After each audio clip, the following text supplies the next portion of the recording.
Restaurant Unstoppable, episode 632 with Nick Marsh.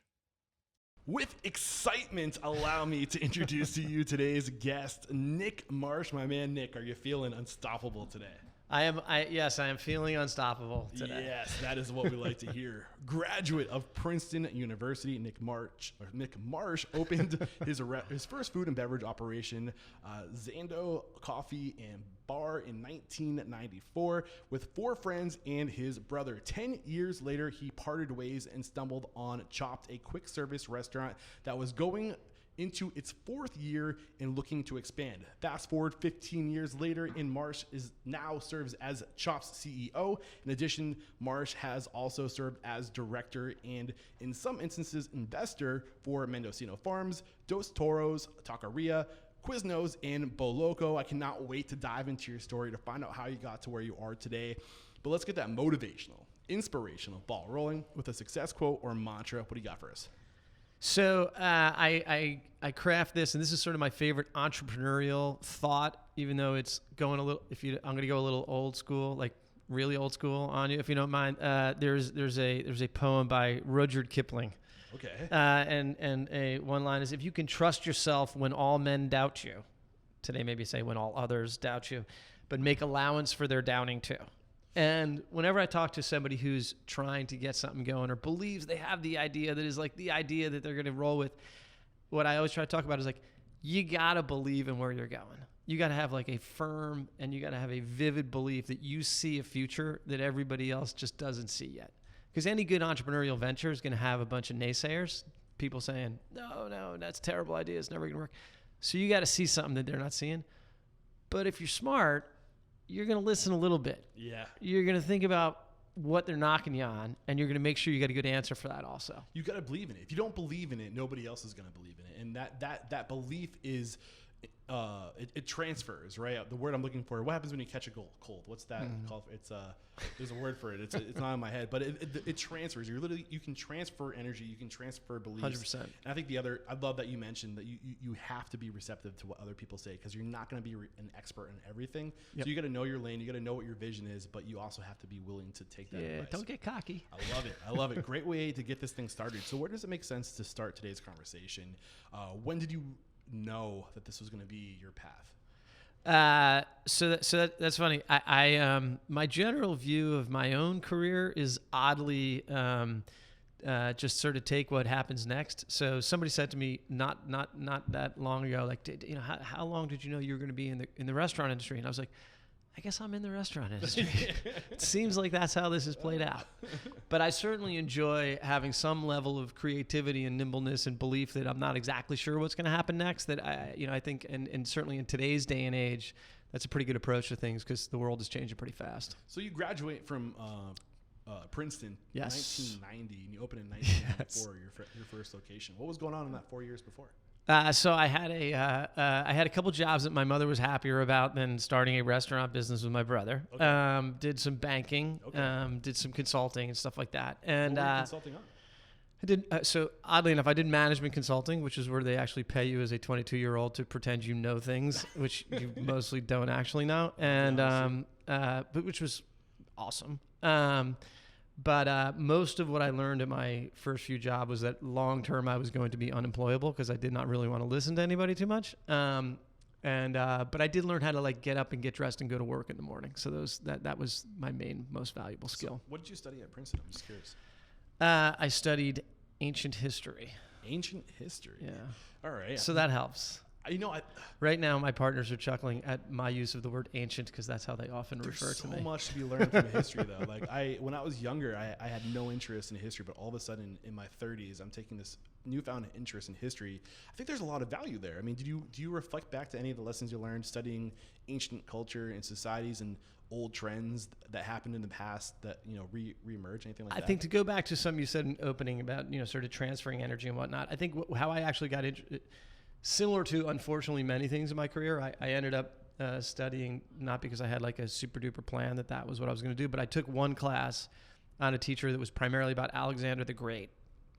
And either the professor was awesome or the subject matter was just so interesting. And this whole, if you think about what Alexander the Great did, which was he basically decided he was going to conquer the world, right? Like there's a vision there. Right. That counts as a vision. It was just, that was sort of super captivating to me. So I took another class, and next thing you know, I was an ancient history major. So how do you go from ancient history major to managing a managing consultant? How did you make that jump? One of my so there's a super important lesson I would coach anybody who's applying for either a management consulting job or any job is if your roommate already works at that company and he's one of the people doing the interviewing, then that's probably that you got a leg up.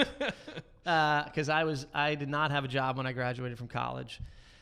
It took me a bunch of time sort of trying to figure out what it was I was going to do. And after being mostly unsuccessful at trying to figure that out for a while, I applied to the company where my roommate had been smart enough to get a job before he graduated. Couldn't have been a dummy. Princeton's not an easy school to get into, so there must have been some smarts kicking around in that head of yours early on, I'm sure. But really what I'm trying to do right now is just to get at what sets you up for success in the industry. Any previous experiences?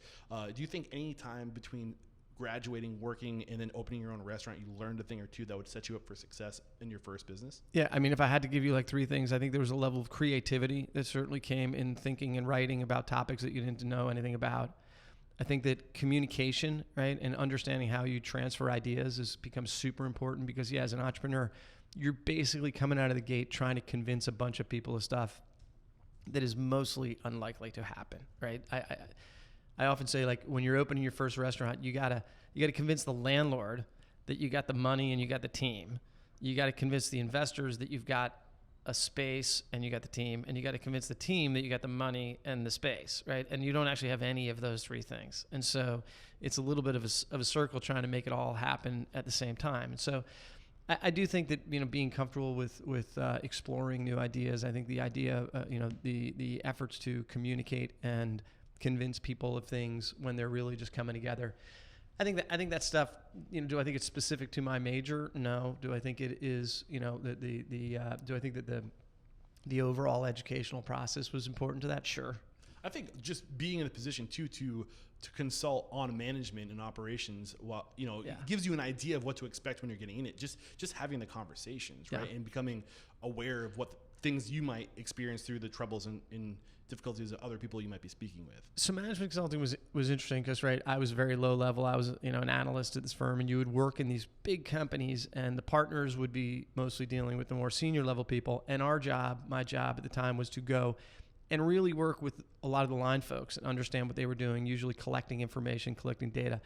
And I think that probably if there's anything I learned from that was how swiftly a disconnect can develop between the senior management of a company and the team who are responsible for executing on different parts of a plan. So I want to start diving into the formation of your first company, just getting into that now. Xando, I'm saying that correctly? You are saying Xando. It correctly, yes. So before we start breaking that down and really finding out how you pulled it off and how you and your friends and your brother came together to do this, where was that company in was it 2004? It was 1994. No, when you left, when you departed. It was around 2003. 10 years, right? You spent there. Where did you build that company before departing? To give us the big picture. So the company was founded in Hartford, Connecticut. Okay. Which is where I was working at my previous job. It is okay. So I worked for 1 year in Chicago. That was like 1990 or 1991. Chicago, I'll take you way back in time, was the first market that Starbucks went to after Seattle. Wow. Okay. So I'm dating myself a little bit there, right? But so here I am. I'm living in Chicago, and they opened this coffee bar on my block, and I was like, this is the greatest thing of all time. Like, I was so excited. I went every day. I tried all the different coffees. Like, it was very clearly, like, I thought it was genius, and I immediately became entranced with the coffee business. And so that sort of seed was planted, and I left Chicago, and then I was in Hartford, Connecticut. I was sort of trying to figure out, and then sort of trying to figure out my next move. A bunch of my friends were going back to business school, and I took a trip. I went to one of my roommates was in Paris, right? So we're moving all over the globe for inspiration now. And this is a true story. We were at a nightclub in Paris, and there was a big bar on one side, and over on the other side there was an espresso machine. And I was like, oh my God, that's the idea. You put the espresso machine and the booze together in the same place. And so Xando was, we called it, it was an American version of a European cafe. And it was the idea that you could have this authentic, and we really saw Starbucks as a guide in the early days for their emphasis on product quality, which amazingly I think they've maintained to this day. And so we studied and we intently wanted to have the best coffee.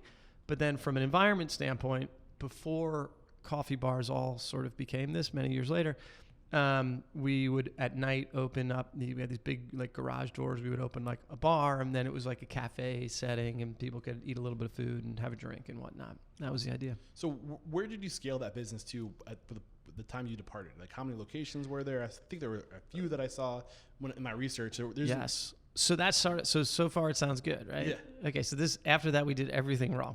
Well, I just want to paint the picture of like, did it ever scale to multiple locations? we built I think we had 24 of them. Okay. We built the first location was great. We opened in Hartford, a couple more in Connecticut. We opened in Philadelphia, Washington D.C., and New York City. We had 24 restaurants, and that was in like 3 years maybe. Like we opened them fast. 24 restaurants in 3 years. Okay, that's wow. That's an accomplishment. But many people would say that that's not an accomplishment because, well, I'm sure we'll get into that. Yeah.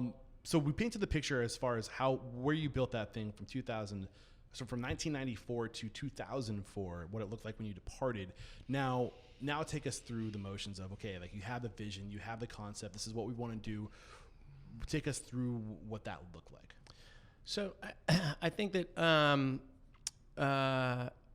at the time, we had what was great was we had a tremendous amount of passion for the product and for what we were doing, right? And I think that was a pretty important building block. That and from sort of positive lessons that I think I've brought forward, the focus when you are making sure that your product is the best, I think is an important leg of the stool. The second thing, which is very hard to capture and replicate, is just that early entrepreneurial team when the founders are so fired up about what they're doing, and then the people that you hire and the folks that come on the team have a level of inspiration about the vision and the dream that is something that to this day now I work really hard to replicate. And so I think we had a couple of really great legs on the stool for what the concept could be like.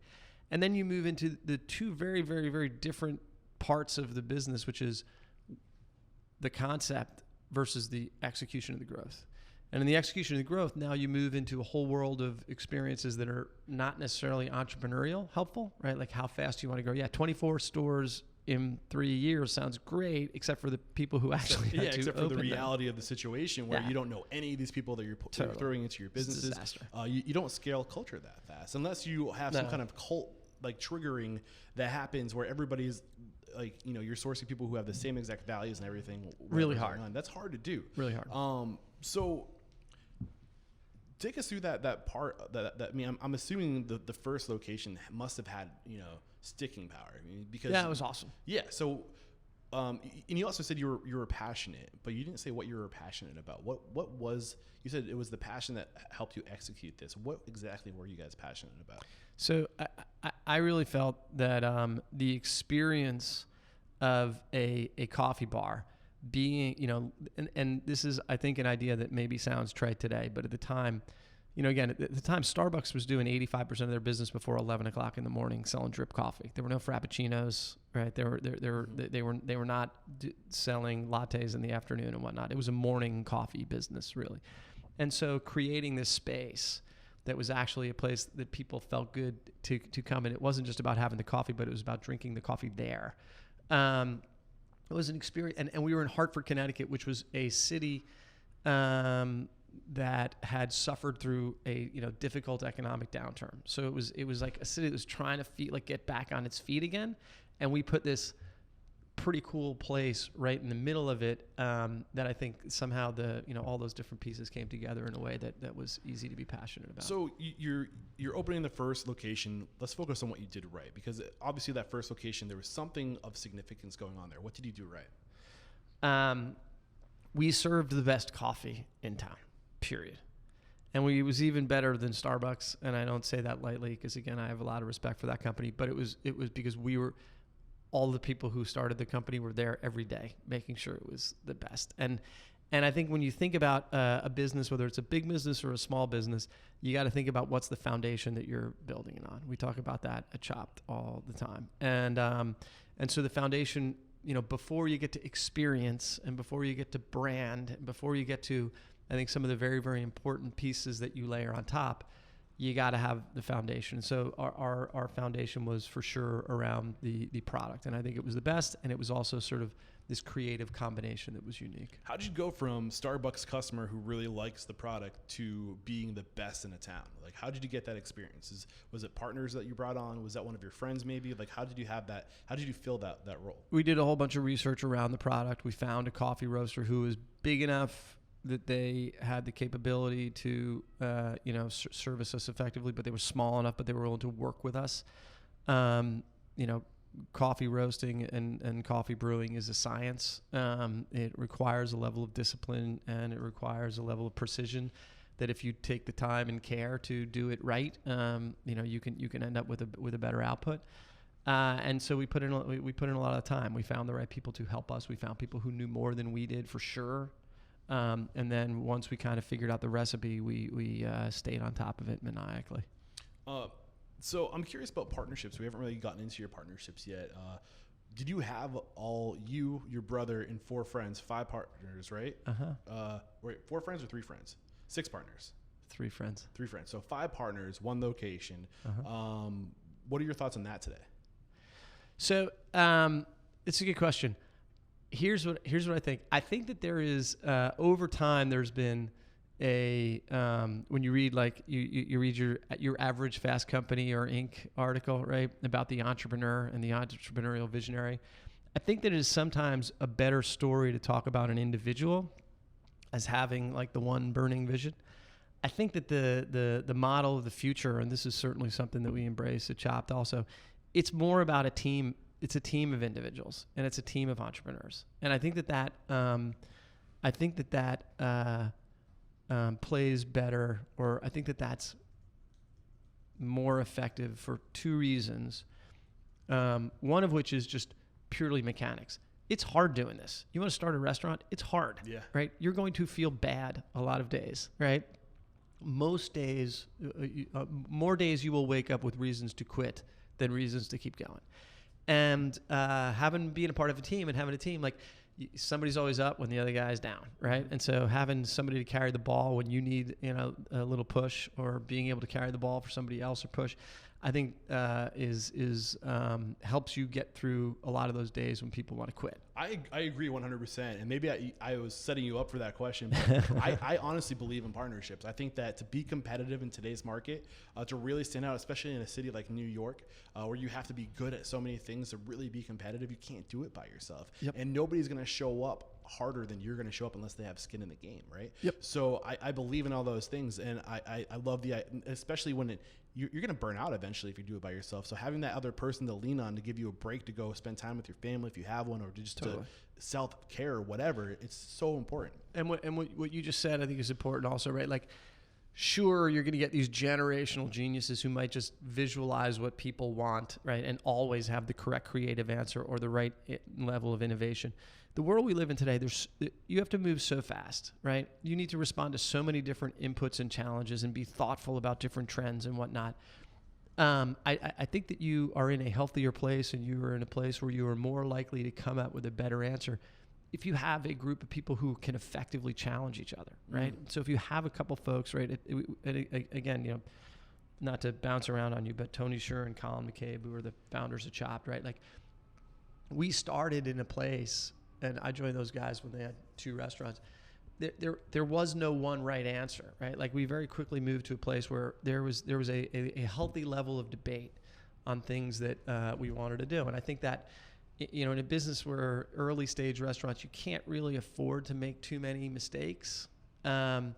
It's good if you've got a group of folks, or a team of people that you respect and you appreciate their ideas, but you can kind of bounce, you can bounce ideas around with. I love it. So we're going to get into Chopt, by the way. Don't you worry. We're going to spend plenty of time there, but I want to. Sorry, you are taking me back, right? I know, you realize I know, I got to go back. Behind every great restaurant is great people, right? And I'm trying to get at the foundation of what got you to the point where you were such a contribution to Chopt. Yeah. So we focus now on the things you did right with the coffee shop. I don't know why I'm struggling with the name. Xando. So it's funny. By the way, I'll tell you why you're having trouble with the name, and it's funny. When the branding people showed us the name Xando, it was Xando, Xando. And they literally, the storyline was they were like, oh, what's cool is people won't know how to say it. It could either be Xandos or X's and O's, and like X's and O's, kisses and hugs. And so that's like kind of cute, right? Until we were about like 3 years in, and we had restaurants in Connecticut, we had restaurants in Philly, and I was meeting with an investor, and I was like, and it's X's and O's. I'm sorry, I'm getting confused. It's Xando. And he was like, well, this is never going to work. We realize there's somebody who's already, there's already somebody doing this in DC called X's and O's. And like, he was actually talking about our restaurants. And it was at that moment I was like, okay, no one has any idea what our name is. So that's not going to help from a branding So I think the lesson there is it has to be, there can't be any confusion around the branding, right? It has to be something that imprints and sticks. And how are you going to talk about something when everybody's talking about a different thing, right? Yeah. You want me to tell you what went wrong at Xando that I learned from that paved the way? Yeah, so that's kind of where I was going to transition to next. I like to spend the time talking about the good things that happened that you learned, but now knowing what you know now, with the experience you have now, reflecting back at that time, what did you do wrong with Xando's before, and then we'll dive right into Chopt and how that opportunity came about. So. I think that what I learned in my first go around in this business, for sure, right, is a few different things, and I'll sort of sum them up at the end for you, right? But like, you're only as good as your last restaurant, right? You could have 2, 3, 4 great successes, but in the early days in this business, it's extraordinarily capital intensive. Right, it's going to cost you $500,000 or more, $1 million, depending on what you're building. Right, to build a restaurant, it's extraordinarily people intensive. Right, so you got to get the right people. Like, you're only as good as the people who are there serving your coffee and serving your customers every day. Right, and as you grow, right, the discipline that you need to transfer that information to people. It can't really be accelerated to the point you made before, right? Like, if you want people to understand what's important, if you want them to have the passion, if you want them to make good decisions, you can, it's not like printing software. You don't get to that moment where you just get to hit the button and all of a sudden everything comes out. Humans are complex. Right? Humans are complex. Yeah. So I think that we ignored a lot of those realities, right? And so I think we built restaurants too fast. I've always reflected on that. I think we thought we could hire the answers. So we had raised a bunch of money, and so we were hiring very senior level people from a bunch of different organizations, thinking that they would just sort of plug in seamlessly, and that's not how that works either. And I think that I joke sometimes. We had some venture capital investors, and there's a mantra, which is, you have to hire ahead of the curve, right? So that's great if you actually have any idea what you're doing and you know what's on the other side of the curve, right? Yeah. But if you don't know what's on the other side of the curve, you're just hiring people. Yep. So now you're just spending money. Again, at the end of the day, we are in these businesses. Ultimately, someone would like to earn a return on their money. Yeah. And so understanding the use of capital and how that impacts your strategy was something that I think that we did wrong, that I spent a whole bunch of time thinking about how you could do better. In a different situation. I'm writing that down because I want to dive into it. Understanding the use of capital. How did you finish that sentence? Because it was a good one. I want to come back to it. I have no idea. We'll come back to it sometime. I want to dissect that a little bit. I think what I'm pulling from this conversation up to this point, to summarize, it seems like you were inspired by Starbucks really early on. 100%.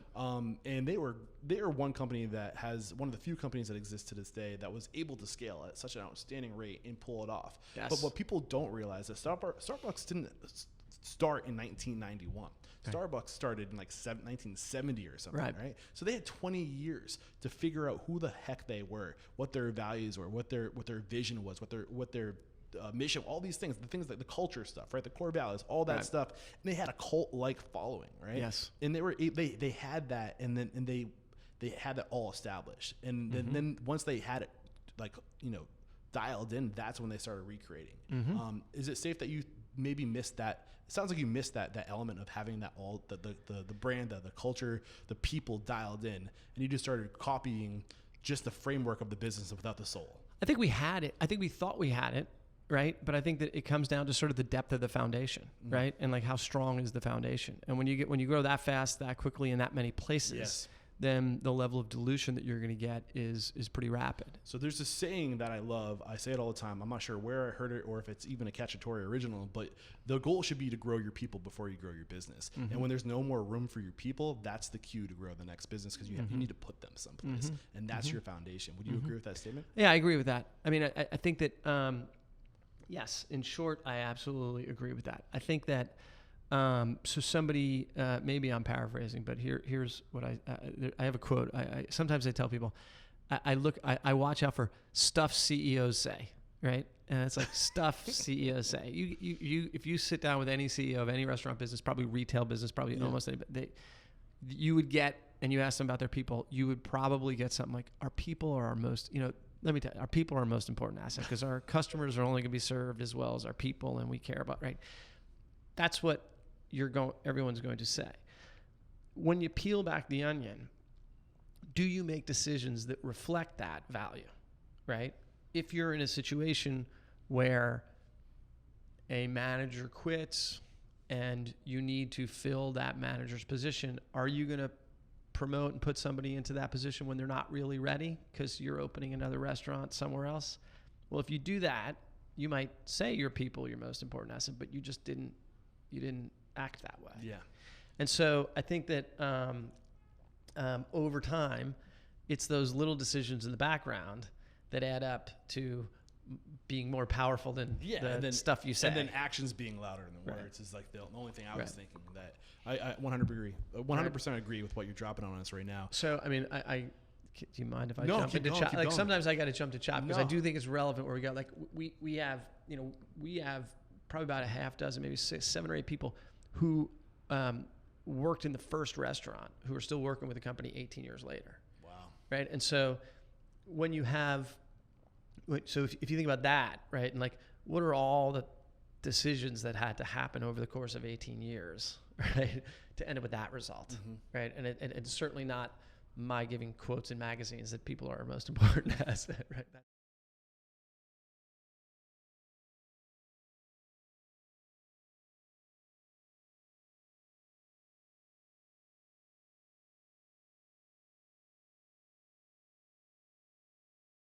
All right, we're back, and I've been chomping at the bit to get into Chopt. You're clearly chomping at the bit to get into Chopt, which is good because that's what we're here to talk about today. And I just wanted to use the first restaurant that you were a part of as a case study, right? To compare, Totally. right? And I think we've dug into it. We've set the example. Now going into Chopt. So why did you leave? First, I'm kind of curious. Why did you leave Xando Coffee and Bar? Xando, not short answer, a long time. Short answer is it was time. Second answer is, the company had gone public and it was not, it did so in not outstanding fashion. And it was, I won't go through every piece of detail unless you force me to, but it was sort of time for the founders to leave. Some left sooner than others. I hung around to sort of help the transition a little bit. And then I had been there 10 years. It had, the company had moved to a place where this was no longer an inspiring, passionate growth opportunity. And to be honest, I was like, I've learned a lot, right? Like, I've just been through like a crash course in some pretty painful learning. Yeah. It would be awesome if I could figure out a way to apply that. Yeah, learning.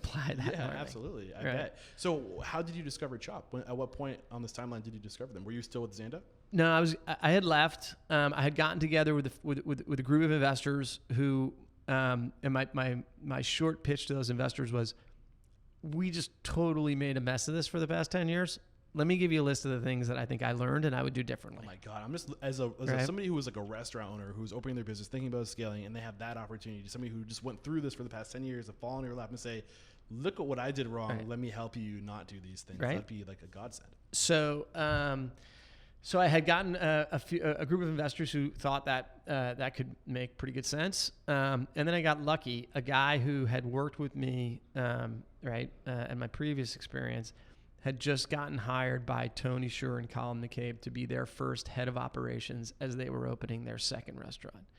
And he I don't know, it was his third day on the job or whatever, but there was literally, Chopt had just opened on 56th Street, and there was a line out the door and down the block. And he took a picture of, this was a lot of years ago, but he took a picture and sent it to me, and he was like, you better come check this out. And which I did, and I thought it was awesome, and I thought Tony and Colin were awesome. And this is the second location this is happening at, right? Yeah. now, right? Yeah. So this was 2005. Let's talk to the character of Tony and Colin real quick. Who were they? Talk about who they were and So best friends in college, had grown up in New York together, ended up at went to the University of Wisconsin, and they are classic entrepreneurial at the time, young guys, still younger than me, but not quite as young. And as the sort of legend has it, they're in Wisconsin, and the only place they could find to eat a salad was at the salad bar at the local Pizza Hut. Okay. And so they were eating that probably partially frozen food, and they were like, "There's got to be a better answer than this." So they did the typical post college tour around the country, see what else was out there, develop a whole bunch of ideas, and then they came home to New York and they opened the first Chopt. Okay, which was in 2001. 2001. And 2004 is when you came on scene, right? Yeah. Okay. What about their character and their values and what they were trying to do in their business that appealed to you? So that is a good question, because I think there are two, over the course of my post Xando and the course of the other businesses I've been involved in, there are sort of two groups of restaurant entrepreneurs. And the first group, which I will make fun of a little bit, is like, I'm on the 30 under 30 list, and here's how much money I've raised, and this famous person is involved in my restaurant, and I'm going to have 500 units in the next 3 years, right? And that's a business plan that, based on my own personal experience, I try to stay away from. And the other set of entrepreneurs is somebody who is maniacally focused in I guess the summary would be like one customer, one salad at a time, right? Like, we want to have the best product. We're going to do what we got to do within these four walls. We're going to make sure every guest is satisfied, and we have a level of creativity and care around the product that we're serving. Yeah. And if it's like the adage on training people, like you can't teach that part, right? Like, that has to be. Tony and Colin have been so maniacally passionate about the quality and the creativity of what gets done at Chopt to this day, that like that to me, that was sort of the raw material that could be worked with really well. I love what you shared with us.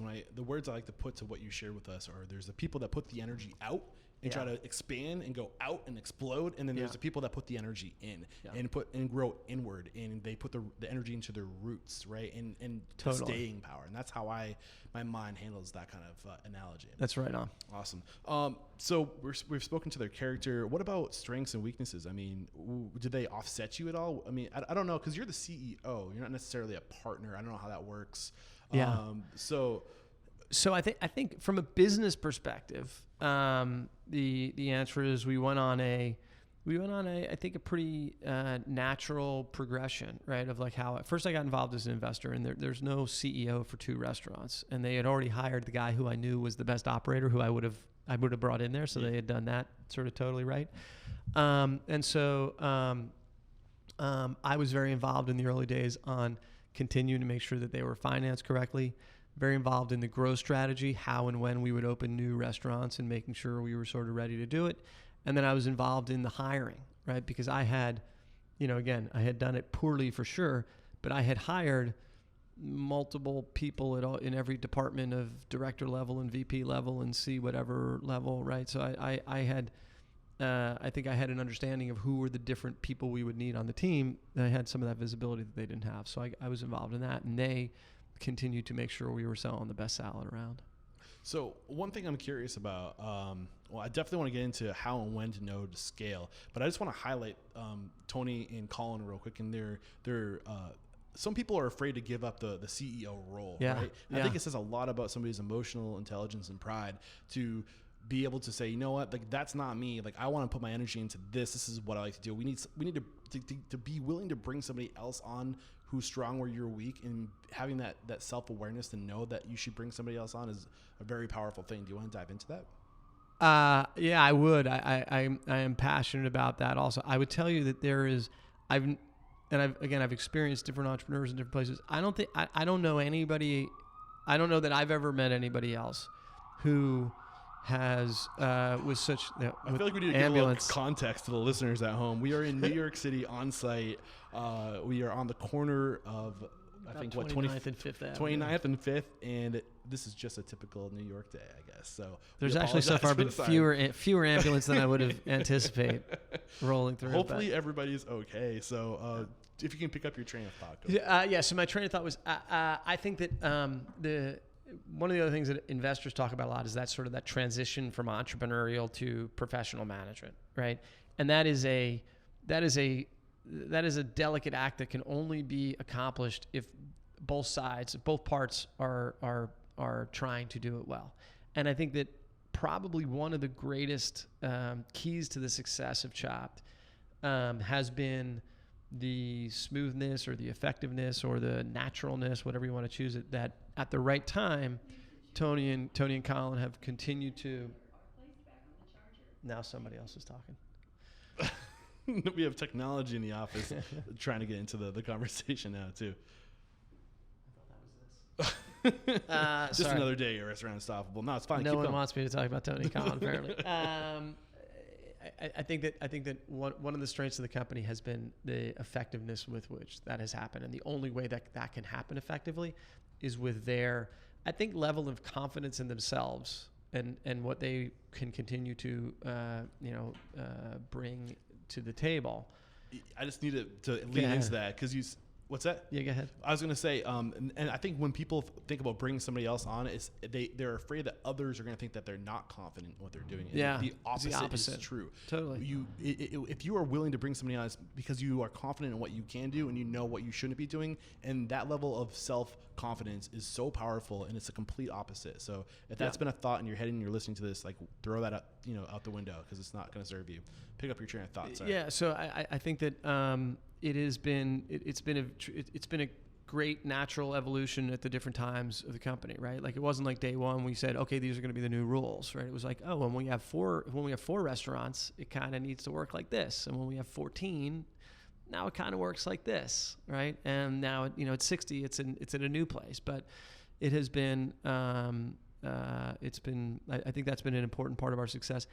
And I mean, like these are guys who I've worked with every day for the past 12, 13 years now. They are truly my best friends and people. I think that I'll tell you this, they started in interviews and stuff, they started referring to me as their partner long before I started saying that. That's huge. So they hired you primarily, and correct me if I'm wrong, to help them with knowing how to and when to scale. Yes. Let's spend most of today's conversation on how to and when to scale. In using Chopt as a case study, like how to and when to scale. How did you know it was time to scale with Chopt? So I think that there are. It's funny. In my first life, it was about the number of units, and I viewed the world in terms of the number of units that we had, right? And I think that kind of got thrown out the window, right? It wasn't like I have to have this certain number, or my business plan has to have this number, or my favorite joke is like, it's very easy to build restaurants in an Excel spreadsheet. You just change the number. Like, oh, we're going to build 12 next year, 14, just right. change, right? So, and that's not really how it works out in life. So, I think for us, it was really a combination. The two most important factors were sort of the quality of the people and the quality of the execution, and the profitability. Right? We are we are certainly in a business where there are some improvements to your profitability as you grow, but it's not like things change enormously overnight just because you get to a certain size. So if you are going to grow, it would be wise to grow something that is making money. So I want to make sure I want to summarize the big thing I took out of that is we tend to have a number. Humans have this way of saying, I want to get X amount of restaurants open in X amount of time. And you're saying get the numbers out of your head and focus on the people and the profitability. Yeah. Does the customer want you to build more restaurants? You know, are you like, you got lines out the door and you're making money and you got a whole bunch of people who are doing a good job executing what you want to execute? Okay, open another restaurant. And I think that, there's something else I used to say in the early days, because and a lot of times I apologize as I'm talking, but I'll refer to things that people were saying to us that I thought was wrong because I had done it incorrectly already, right? Which was one of the typical investor pitches. Oh, you have to prove you have to prove. Well, you have two here in New York. You have to prove it's going to work in the suburbs. You have to prove it's going to work. Ooh, I got something to add on to that, but finish your thought. You don't have to prove anything. You got to prove. You got to prove the next restaurant you open makes money also. Well, I was going to say, people also invest in people. They don't invest in ideas. They invest in the character and the people behind it. And when you look at, I've spoken to now over 600 successful restaurateurs, and when they're getting money isn't in the vision. They're getting money from people because people know, like, and trust them. That's where you'll get your money to get started with people, because of the character you have and the reputation you have. Yeah, absolutely. I mean, when you're opening your first restaurant, I often tell people that if you wanted to make a short list of investors to target, you should target people who have the same last name that you do, because that's pretty much if you have no experience, those are the people who are going to take a leap on you to open a restaurant.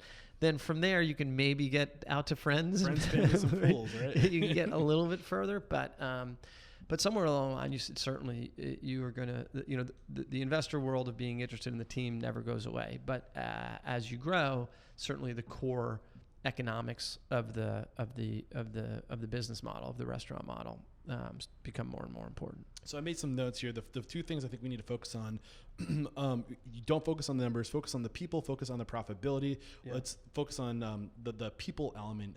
You said customers. I'm assuming we're talking about the employees too. Mm-hmm. When do we know it's time to scale with that vertical, talking about people? Right. So I think that goes back to what you said before, right? If you were running a healthy organization, and any of us who've been involved in the restaurant industry, we've seen healthy organizations and not healthy organizations. So you think about things like turnover, and I don't have a specific number in mind again, but like, you're either running a place where people want to work and they stay and they're looking for their next opportunity, or you're running a revolving door, right? And so when you think about people, I think the question, the proof is in the pudding. Are you creating an environment where you're getting a level of stability that allows you to responsibly think, oh, I can open another restaurant now? So you're talking about, if you were to leave tomorrow to go on vacation, or somebody passes away, or whatever reason, you have to remove yourself from the business. Will the business continue to run? If you reach that point, sure, that's an indication you might be ready for number two. Sure. And how do you do that? How do you get to that point? So it's funny. When I this is a little bit of a side story, right? But when I was looking to invest in restaurants, one of the things I used to say was I would invest in a concept that had two restaurants. I wouldn't invest in a concept that only had one, right? And two is pretty early at the curve, but like, all you prove it to was that you were able to get out of the first one, and it didn't fall down, and you're able to open a second one. Mm-hmm. And I think that goes back to the things you were talking about in terms of trust and making good decisions about people, right? So the key from the seat we sit in now is each time you look to open another restaurant, you can either make it easier on yourself or you can make it harder on yourself. The first half dozen Chopt locations that we opened, and this was having opened in New York, Philadelphia, Washington, all at the same time, was let's just open in New York, right? It worked. There's lines out the door. Let's open another one just like it. Similar audience, similar location, similar day part. We feel great. We think it's awesome. It's not so awesome that we should start messing around with the formula. Let's try to just replicate the success that we've had. And I think that if there was another make believe thing that I've heard from entrepreneurs at different times. It's like, oh, we opened this in New York City. It's awesome. We're serving lunch to all these business people. We're doing so great. We're opening the next one in my college town, right? And like, well, why are you going to do that, right? You've just added you've added 2 elements of risk into the picture, because you're actually going to do this in a different real estate paradigm, which means there's different people with different needs. Demographics. And you're going to do it in a different location, which means you actually have to manage more than 5 blocks from here. Yeah, exactly. Right? So you've added 2 elements, 2 degrees of difficulty that you don't need to introduce right now. And I think I think that's where, if you go back to some of the stuff I was saying earlier, like it can be your vision that you're going to have restaurants throughout the whole country, right? That's great. That should be your vision. That doesn't mean the second one should be 1,400 miles away from the first one. Yeah, and I think people, it's good to have a vision. It's good to have a vision, but I think people are unrealistic about the time it takes to achieve the vision. And these restaurants that have been around, to see 200 restaurants in total, right, have been around they didn't get there overnight. They got 100%. There. Usually it takes 10, 20 years to get to that point. My 2 favorite examples right now, look at Chick-fil-A, right? Chick-fil-A is a massive nationwide explosive success right now. I don't know off the top of my head when they were actually on it, but they were a Southeastern concept for, I'm sure, 25 years, right? Like, they built a great degree of density. They got to be a big organization before leaving kind of a quarter, one corner of the country.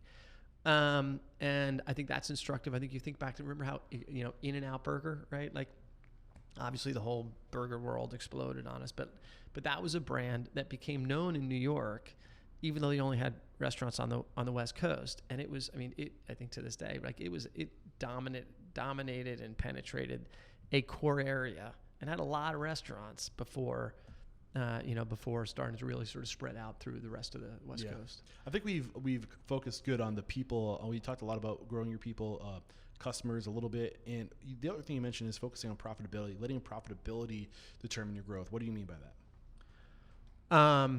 I think that, I think it's important to understand the core characteristics of the business that you're in, right? And again, the restaurant business is unforgiving to some degree. It is not a super high margin business. And it is not a business that wants to scale easily, right? Yes, as you get bigger, you get some leverage in purchasing, right? And yes, if you hire a team and you have G&A overhead over your restaurants, as you build restaurants, that can get leverage. But every time you open a restaurant, it is going to cost you a bunch of money to open that restaurant, and you need to earn a return on that money. And if you don't, you're going to run out of people who want to give you money to open more restaurants. So right? simply put, avoid debt.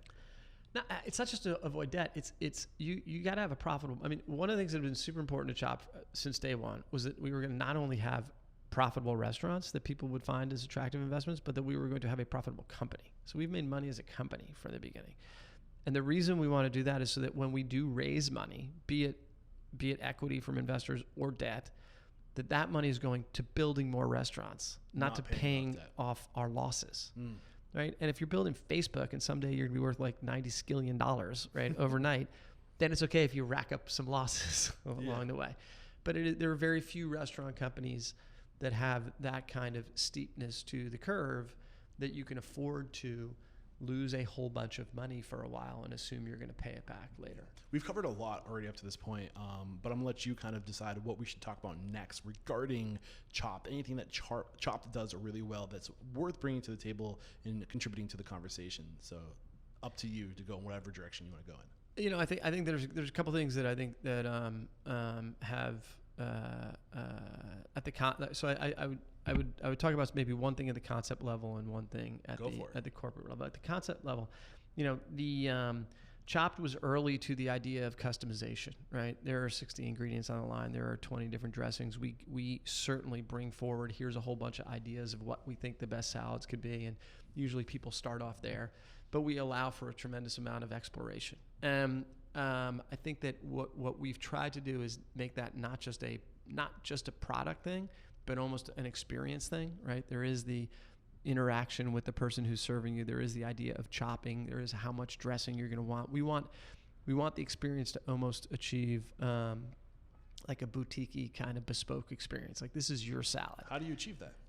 It's through it is at the top of the pyramid. It would be by talking about that to everybody in the company all the time. The repetition, right? And then I think it's thinking through the different decisions what you make, right? Even when we roll out a new product line or a new product, I always joke, we'll spend literally months when we are developing our seasonal ingredients. And we will go and our storyline is we will be inspired by a specific location or a specific culture, and we will go and we will taste a bunch of ingredients that are unique to that region, and we'll try to compose salads from them. We'll spend like 3 months doing this. And Tony and Colin, of course, still massively involved in like the selection of the specific type of spicy pepper that we're using, whatever. And we will craft what we believe are these perfect salads, and we'll put them in the restaurant on day one, and then we'll go into the restaurant and everyone's customizing. Yeah, and exactly, including ourselves. We don't like on day one we're already making up different stuff from what we. Right? And so the beauty of that is like we think we're giving you a pretty good starting point. You know what I mean? Yeah. But there's just the level of detail that we go to about this product is, I think, if Tony and Colin were here, they would say the food's actually better today than it was 18 years ago. And are there any things your employees are doing to make it more of an experience, to highlight these unique selling propositions of customization and to really put those under a spotlight? So we have sort of a special training program. The one person in the restaurant who is everyone in the restaurant is super important. But the one position that is relevant to this conversation is we have a hospitality manager, right? And it is just trying to bridge that gap. The world of what is called fast casual these days is really, that's a term that the investment analysts made up like 20 years ago to, I think Paul Barron coined the term specifically. It's right. It is. I unfortunately am old enough to have a claim that I was in the room the first time it was used, so I'm not even going to go there. But fastcasual.com. But I would give it. Yeah, we could talk about it offline. But I always say, like, nobody sits at their desk and is like, oh, should I go to a fast food restaurant today or a fast casual restaurant today? Right? Like, I don't think there's not a tremendous amount of resonance to the customer as to what that means. To us, we believe that we are providing a better product than historically has been provided by fast food. And so we've looked for opportunities to elevate the experience a little bit. And so the best way, the most successful way we've had with that in restaurant, and we can talk about digital all you want, but has been to make sure that there was somebody who kind of took from the idea of a manager on the floor in a full service restaurant to make sure that people understand what's going on, know the process. I think the evolution of the fast casual, now they're calling it, you're seeing it come up time and time again, fine casual, right? Where it's like that level of that high touch, where you're going to fill waters, you're going to clear tables, and you're going to be proactive, you're going to touch tables, and it's kind of it's connecting the fine dining and the fast casual worlds. And you're seeing it with companies like 11 Madison Park there. With their care. Let me ask you a question. Like, kind? What is it? What is it? What does it mean to you as a customer? Right? Like, do you go and what do you notice about the different quick serve environments? What do I notice? I mean, you're just a number. It's like next, next, and it's a transaction. But they're trying to these. I think what you're trying to ask is, like, in these fine casual atmospheres, there's still that high touch, that relationship that they're putting there. Having somebody who's consistently in front of the house touching tables, and that element. Is that kind of what you're getting at? Yeah, I mean, look at Mendocino Farms in Los Angeles. We're getting there. Cool. This is kind of, I was hoping we would. Have you ever been to Mendocino Farms? I've not been out there. I'm going to be out west this year. I hope to. You got to go. Yeah. I think one of the most creative concepts in the industry, right? And the founders, who are obviously past close friends of mine. Show. They're future guests. Past guests. Oh, they've been on the show. What's his owner's name? Mario. Mario, thank you. Yeah, Mario Del Paro, right? Oh, I got to come up with somebody different to recommend to you then. That's all right. I'm sure you know plenty of people. Mario's a genius. Ellen's a genius. I think that their level of creativity in this industry is above and beyond anything else I've seen. And they've taken the idea of hospitality and how you interact with your guests to a whole different level. And I think it's one of the things I always say is, like, all the elements of your strategy have to be in sync with each other, right? They've got a broader menu. They're serving more day parts. They've got a whole bunch of different elements of their product line and what they do that make people want to be there and stay longer. And so elevating the hospitality in that environment. and then also the level of creativity that they build into their restaurants, it all meshes together nicely. I don't think you can kind of take one element and it's not plug and play. I'm sure they're going to come back into the conversation later. Yeah. But you mentioned there's two things you want to talk about. You want to talk about the customization. Jesus, yeah. I'm all over the place. That's Customization. Right. And what was the other variable or the other topic you want to bring to the table? God knows if I can remember. I mean, look, we this is a little bit back on people. We have the team, the executive team that runs Chopt, on average has been with the company for over 10 years now. And I think that we are playing an environment, all businesses are competitive. All small businesses need every leg up and advantage that they can get. And the degree of ability to execute smoothly and swiftly, the ability to get to better answers because you're comfortable challenging each other and you can actually disagree effectively. Those are things that are really helped by being around a bunch of people for a longer period of time. And when I think about what my experience was at right back in the Xando days, we talked about to sort of tie to lessons from the past. Our strategy there was hire senior vice presidents from big companies, and that worked so poorly because A, they knew how to run big companies, they didn't know how to run small companies, right? And B, they came imbued with the culture of the environment that they were just at, and it was like they're trying to recreate their old, right? And so didn't work at all. And so at Chopt, we've really been successful at bringing in team members, and this is now going back 10 years, who were at the director level, right, or at the senior manager level, who had gotten down the road, had experience in their specific area, but had a lot of growth right ahead of them. And they and having been together for as long as we have, the culture has developed through that group of people. And I think that as I've been doing this at Chopt for 12 years. We have thankfully had mostly good years. It's a hard business. It's not without challenge. Yeah. I think we've been pretty effective at sort of responding to changes in the industry and responding to some of those setbacks along the way. I mean, there's so much we could talk about in the time we have left. I think you are a very unique individual. For me, as far as a guest on the show, you're a CEO. I usually speak to owners, restaurateurs. And what's unique with your story and what you got going on is you're also a director for multiple restaurants, multiple corporations. And I think that's a very unique. I mean, I don't even know how we bring this into the conversation, but it's something I haven't seen yet. I mean, you're a director for Mendocino Farms, which we mentioned. You're a director, maybe not currently, but at one point. Quiznos, Del Toro.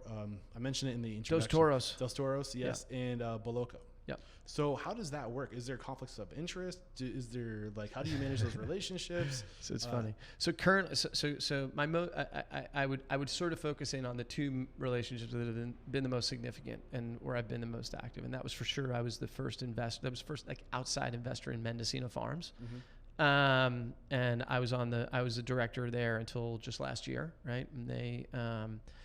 And then Dos Toros, I was with a group of folks, the first outside investor, outside the family investor in that company, and remain a director there.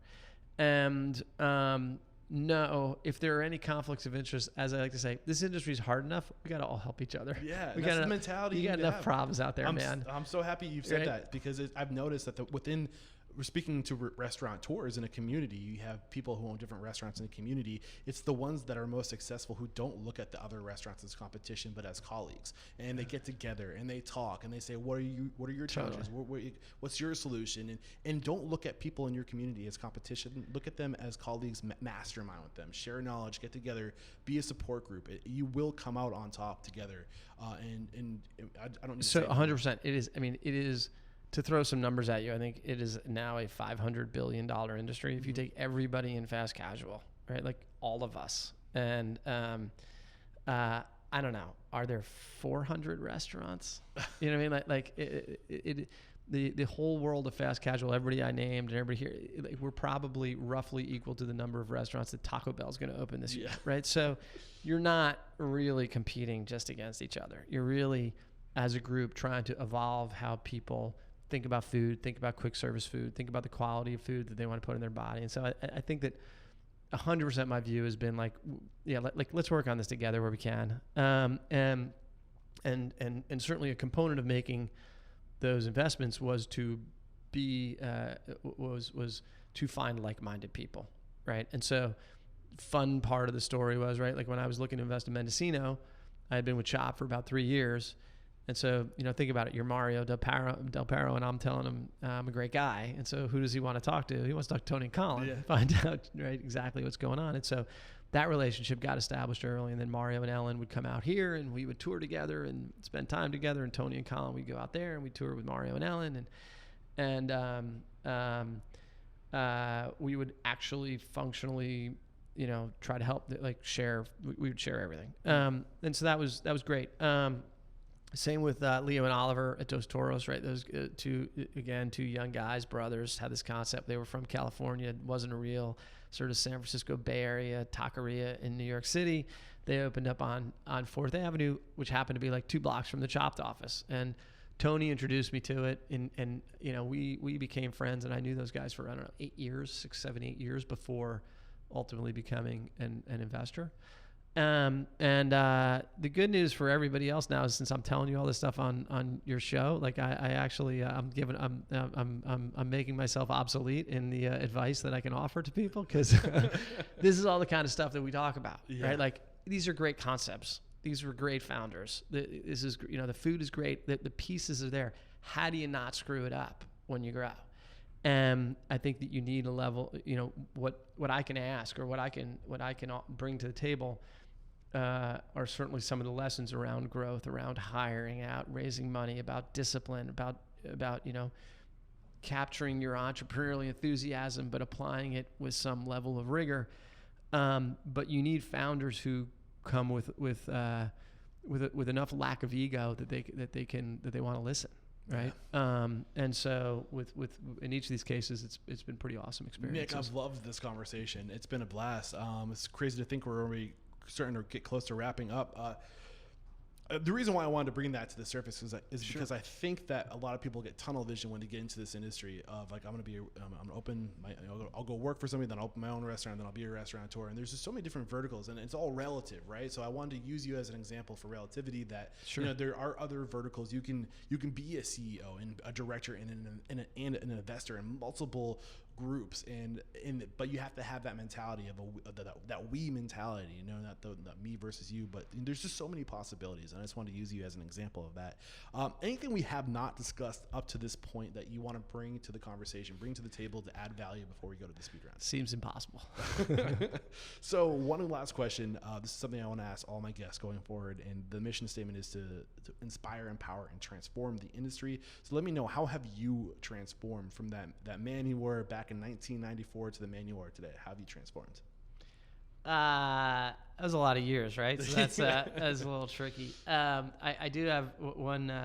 I think I tell this story to people sometimes. My perspective on management 10 years ago would be like, I would have somebody in my office, and I would give them a list of things to do, and then they would leave, and then I would wait like 4 minutes, and then I would start working on their list, because I just thought I had to do it myself, right? And I think for me, it's really been about understanding the same thing that I look for in Tony and Colin and Mario. It's like, who are the people who are going to help me and do it better than I can do it, right? And certainly, again, to go to the early years, I actually proved to be so painfully bad at so many actual specific components of it. It was easy to believe that there was a better operator than me. There was a better finance guy than me.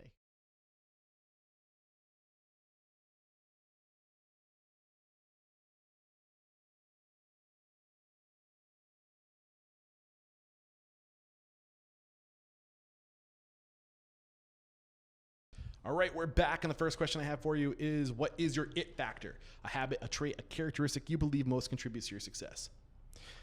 So we have an easy saying for this one: tell the truth. That's huge. Tell the truth. Whatever situation you're in, it's always going to come back around. That's going to be the best way to answer a question. There's this book out there by Stephen R. Covey's son. I can't remember what his son's middle initial is, but it's called The Speed of Truth. It's a great book. Anybody listening to this should check that out. What is your biggest weakness?